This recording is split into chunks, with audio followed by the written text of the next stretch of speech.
భారత్ అమ్మల పొదిలో హరికాత్ రెండో అణు జలాంతర్గామిని నేవీలో ప్రవేశపెట్టిన రాజ్నాథ్.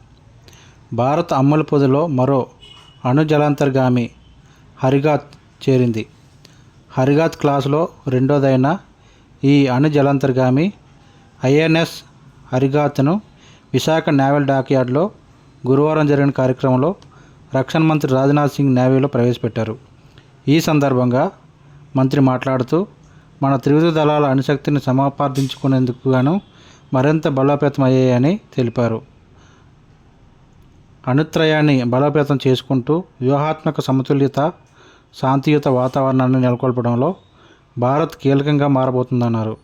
దేశ భద్రత విషయంలో మోదీ ప్రభుత్వం రాజీలేని పోరాటం చేస్తుందని, సైనికులకు అత్యాధునిక నాణ్యమైన ఆయుధాలను, మౌలిక సదుపాయాలు, ఇతర పరికరాలని సమకూర్చేందుకు మిషన్ మోడ్లో పనిచేస్తుందని చెప్పారు. దేశాన్ని అగ్రరాజ్యంగా సమానంగా నిలబెట్టిన మాజీ ప్రధాని అటల్ బిహారీ వాజ్పేయి రాజకీయ సంకల్పాన్ని దేశం ఎప్పటికీ మరవదన్నారు. నేటి భౌగోళిక రాజకీయ పరిస్థితుల నేపథ్యంలో రక్షణ సహా ప్రతి రంగంలోనూ వేగంగా అభివృద్ధి చెందాల్సిన అవసరం ఉందన్నారు. హరికాత్ యొక్క ప్రత్యేకతలు: పొడవు 111.6 మీటర్లు, వెడల్పు 11 మీటర్లు, డ్రాఫ్ట్ 9.5 మీటర్స్, బరువు 6000 టన్నులు, సామర్థ్యం ఉపరితలంలో గంటకు 22 నుంచి 24 కిలోమీటర్లు అంటే 12 నుంచి 15 నాటికల్ మైళ్ళు, సాగర్ గర్భంలో గంటకు 24 నాటికల్ మైళ్ళు.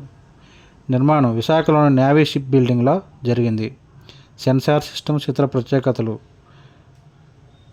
సోనార్ కమ్యూనికేషన్ వ్యవస్థ, టార్బోర్డులు, సబ్మెరైన్ లాంచ్డ్ బాలిస్టిక్ మిసైల్స్, పంచేంద్రియ యూనిఫైడ్ సోనార్ సబ్మెరైన్, సముద్ర జలాల్లో కమ్యూనికేషన్ వ్యవస్థ, కంట్రోల్ సిస్టమ్.